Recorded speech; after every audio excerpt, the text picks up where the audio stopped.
All of you can start looking up and seeing this. The United States government, NASA, the U.S. Air Force, is sending up canisters into the atmosphere filled with chemicals.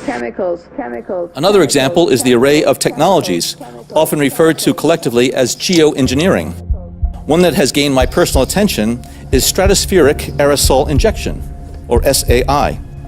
A method of seeding the stratosphere with particles that a fully deployed SAI program would cost about $10 billion yearly. As promising as it may be, moving forward on SAI would also raise a number of challenges for our government and for the international community and other geoengineering initiatives. We shall propose further cooperative effort between all the nations in weather prediction and eventually in weather control. What we're seeing now, and I first could not believe it, and I started looking at the skies, and these are not normal. They're not natural.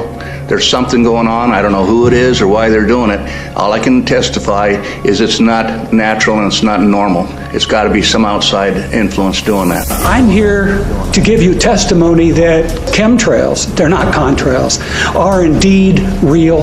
They're spraying almost every day. I watch the clouds and watch the spraying program going on. I want to tell you that we're in very great danger from the pollution that's coming down over us. And we've been led astray by the military-industrial complex, and they're responsible for the cloud's creation and weather manipulation programs.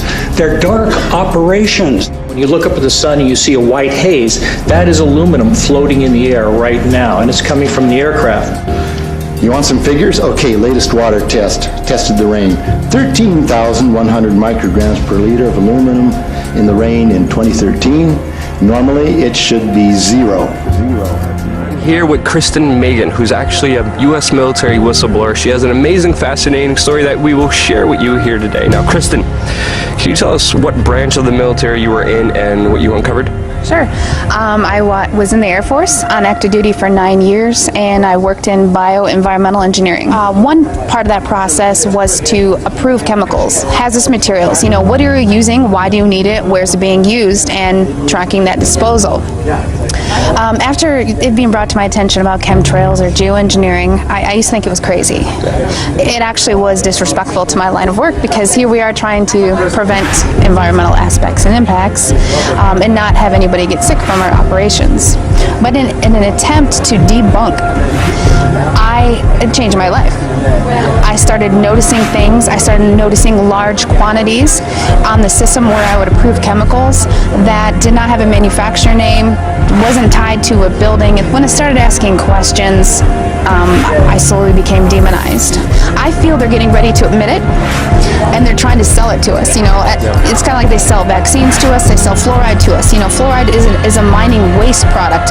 Well, how can we make that good? You know, put it in your water. So I think that they're trying to now kind of admit it and act like they're going to start doing it, and they've already been doing it. Snow on Mount Shasta, pristine Mount Shasta, 61,000 micrograms per liter, 4 times the amount that is found in the soil up there. Where in the hell is this stuff coming from? Hey, my name's Rich Moore. I'm a scientist at NASA's Langley Research Center in Hampton, Virginia, in the United States. What is your specific job here on this mission? So I'm an airborne atmospheric scientist, and I'm interested in understanding how aerosols or particles that are emitted by jet engines in the atmosphere go on to evolve in the atmosphere. The people who sit here, the left seat is the mission director, and the right seat is his assistant. And what they're doing is they're monitoring the power that's drawn by all of the different racks. And so they have full control over all of the different experiments, which is really important for a NASA flying laboratory. Yep. So some probes may target, say, 1 micron to 50 microns, and other ones may target larger particles. So a micron is 10 to the negative 6.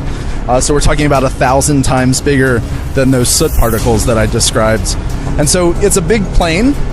We've got instruments mounted on the fuselage, and then we also have instruments mounted on the wingtips. Starting in 1993, it was called in vitro toxicity of aluminum nanoparticles in rat alveolar macrophages. That's a real fancy way of saying testing the effect of aluminum nanoparticles on the white blood cells in the little air sacs in your lung, the alveoli.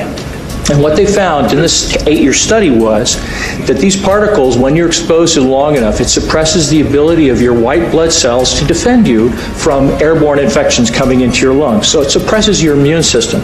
But they also found that these same particles, once they get into your system, they can actually go through the barrier in each one of the cells.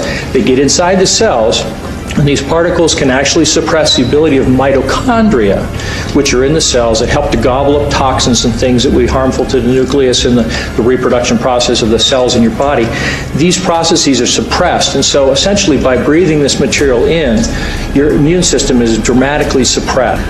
We were warned about the takeover of our freedoms by the military-industrial complex by both Eisenhower and Kennedy. They're gaining traction on us, folks. We are in trouble more than just a spraying program.